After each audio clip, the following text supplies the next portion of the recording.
नमस्कार. आजच्या या विशेष सत्रात आपण तख्त पटना साहेब व्यवस्थापन समितीच्या अत्यंत गुंतागुंतीच्या निवडणूक प्रक्रियेचा तटस्थपणे आढावा घेणार आहोत. 2.5 वर्षांपासून या निवडणुका रखडल्या आहेत आणि द शीख कलेक्टिव्हने या प्रक्रियेत काही गंभीर त्रुटी निदर्शनास आणून दिल्या आहेत. जेव्हा एखाद्या ऐतिहासिक आणि सर्वोच्च धार्मिक संस्थेचं प्रशासन डळमळीत होते तेव्हा त्याचा थेट परिणाम संपूर्ण समुदायावर होतो. त्यामुळेच हे सगळं प्रकरण नेमकं काय आहे हे समजून घेणं अत्यंत महत्त्वाचं ठरतं. तर आजची आपली चर्चा कशी पुढे जाईल ते थोडक्यात पाहूया. आपण 1956च्या संविधानापासून सुरुवात करू, त्यानंतर निवडणूक प्रक्रिया, संरक्षकाचे अधिकार, मतदार यादीतील त्रुटी, द शीख कलेक्टिव्हचा हस्तक्षेप आणि शेवटी यातून मार्ग कसा काढायचा हे टप्प्याटप्प्याने समजून घेणार आहोत. सध्याच्या व्यवस्थापनात नेमक्या काय विसंगती आहेत हे समजून घेण्यासाठी आधी ही अद्वितीय व्यवस्था मुळात कशी काम करते हे पाहणं गरजेचं आहे.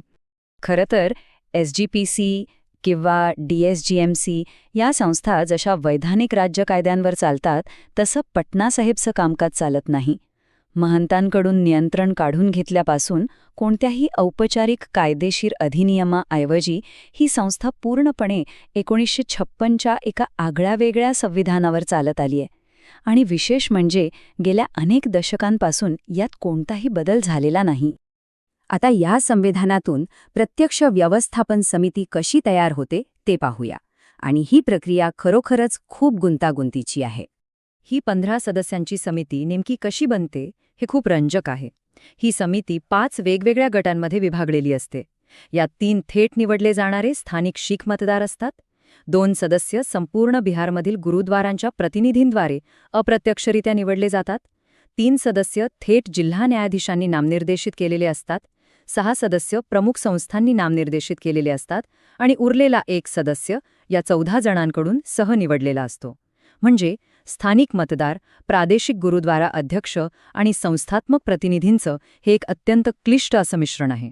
आता साहजिकच असा प्रश्न पडतो की इतक्या विखुरलेल्या रचनेत आणि 1956च्या या जुन्या चौकटीत बाह्य राजकीय हस्तक्षेप नेमका कुठून आणि कसा प्रवेश करतो?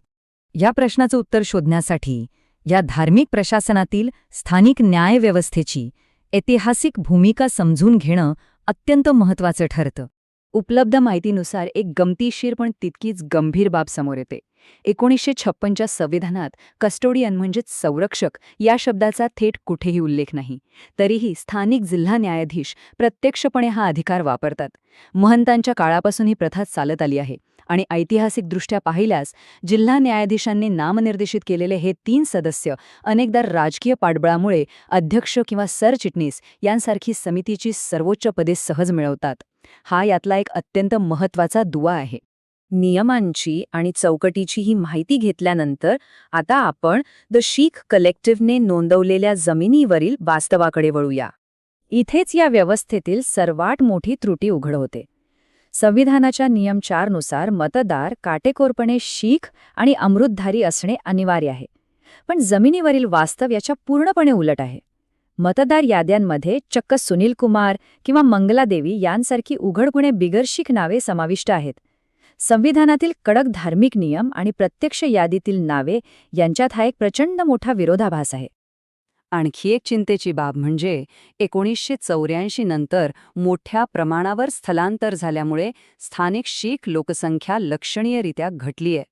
त्यामुळे या 3 थेट मतदारसंघांमध्ये एकूण मतदारांची संख्या आश्चर्यकारकपणे कमी झाली आहे. ती म्हणजे केवळ 3663 इतकीच शिल्लक राहिली आहे. आणि त्याहूनही आश्चर्याची गोष्ट म्हणजे मतदारांच्या याच अत्यंत छोट्या गटातून द शीख कलेक्टिव्हने 287 असे मतदार शोधून काढले आहेत जे स्पष्टपणे बिगर शीख आहेत. विचार करण्यासारखी गोष्ट आहे की या सर्वोच्च धार्मिक मंडळावर प्रभाव टाकण्याचा आणि मतदान करण्याचा अधिकार सध्या अशा लोकांकडे आहे. हे प्रकरण इथेच थांबत नाही. 2018 आणि 2025च्या आकडेवारीची सखोल तुलना केल्यास असे दिसून येते की अप्रत्यक्षपणे निवडल्या जाणाऱ्या त्या 2 जागांवर नियंत्रण मिळवण्यासाठी नोंदणीमध्ये 50पेक्षा जास्त कथित बनावट किंवा फॅन्टम गुरुद्वारांची भर घालण्यात आली आहे.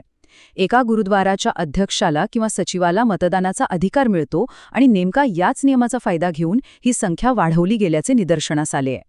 या सर्व रचनात्मक त्रुटी आणि पळवाटा पाहिल्यानंतर साहजिकच काहीतरी करणं गरजेचं होतं. म्हणूनच निवडणुकांमध्ये पारदर्शकता आणण्यासाठी द शीख कलेक्टिव्हने अत्यंत सुनियोजित दृष्टिकोनातून पावलं उचलण्याला सुरुवात केली आहे.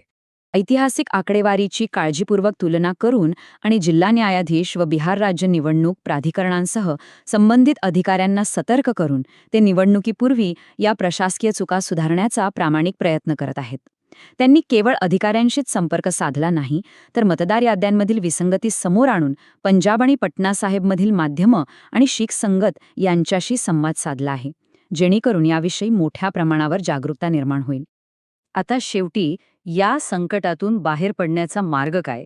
ही व्यवस्था पूर्णपणे कोसळण्यापासून रोखण्यासाठी कोणते विधायक आणि भविष्यवेधी उपाय सुचवले गेले आहेत ते आपण पाहूया. या सुचवलेल्या दीर्घकालीन उपायांचा मुख्य उद्देश म्हणजे 1956ची जुनी चौकट मोडून काढून एक नवीन आणि औपचारिक कायदा आणणे. या नवीन कायद्यानुसार राज्यांच्या विधानसभांप्रमाणेच दर 5 वर्षांनी निवडणुका होणे अनिवार्य असेल. तसेच बाह्य सरकारी आणि राजकीय हस्तक्षेप पूर्णपणे दूर करणे आणि अंतिमतः पारंपरिक शीख लोकशाही प्रणालीकडे म्हणजेच गुरमता व्यवस्थेकडे वाटचाल करणे हे मुख्य ध्येय मानले गेले आहे, जेणेकरून भविष्यात या संस्थेचा कारभार पारदर्शक आणि खऱ्या अर्थाने लोकाभिमुख राहील. या सत्राचा समारोप करताना एक अंतिम आणि अत्यंत महत्त्वाचा विचार आपल्याला अंतर्मुख करणारा आहे.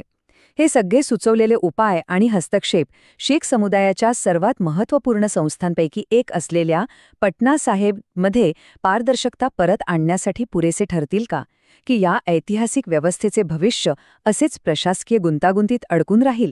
हा प्रश्न नक्कीच विचार करायला लावणारा आहे.